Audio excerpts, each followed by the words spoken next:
Now we're going to learn a little bit about spiders. We'll start off by going over some myths about spiders. Afterwards, you'll be tested about your knowledge. The first myth is that all spiders are dangerous. Actually, this is false. Spiders have lived amongst humans for centuries, and many species don't harm humans. In fact, many species are beneficial to people. Spiders feed mainly on insects, so they help reduce the amount of pests in homes and gardens. While it's true that all spiders have fangs, only about a dozen of the approximately 40,000 species of spiders worldwide are medically dangerous to people. The only species that are medically dangerous in the US are the brown recluse and the black widow. And contrary to popular belief, most tarantulas, including those used in the study, are not medically dangerous. With the exception of a very few select exotic species of tarantulas, tarantula venom has very low toxicity to humans. Bites from North American species, or any of the species that are commonly kept as pets, are not considered even to be mild medical hazards. The next myth is that all tarantulas can jump a few feet in the air, and this is actually false. While a movie may show a tarantula leaping 3 to 4 feet in the air, no tarantula researcher has ever observed a tarantula jumping that high. The biggest problem is that tarantulas are very fragile creatures despite looking intimidating, and a fall from even a few inches could injure or kill the spider. So why would a tarantula take such a dangerous leap? North American species are non-jumpers. Spiders are, after all, typically slow-moving animals who do their best to conserve their energy in careful movements.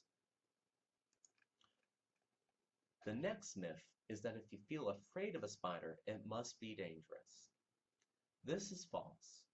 Remember, fear is not a logical emotion, and it cannot be relied on as a measure of actual threat.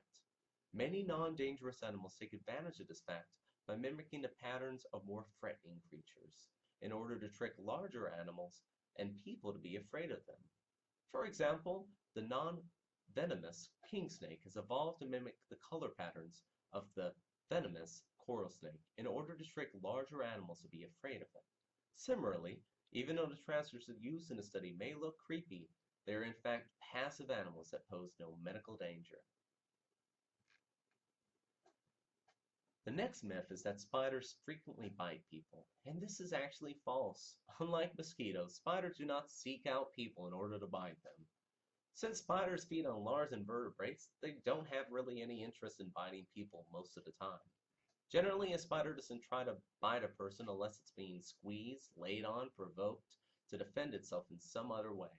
Moreover, the jaws of most spiders are so small that the fangs cannot penetrate the skin of an adult person. The next myth is that you're more likely to die from a poisonous spider bite than being struck by lightning. Actually, this is false.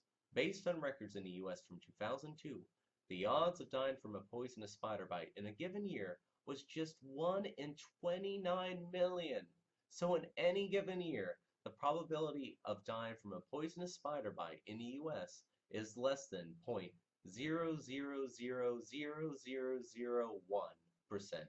That's 6 zeros. That means you're about 7 times more likely to die of a lightning strike than a spider bite in a given year. So, hopefully that knowledge has helped you get a better understanding of spiders.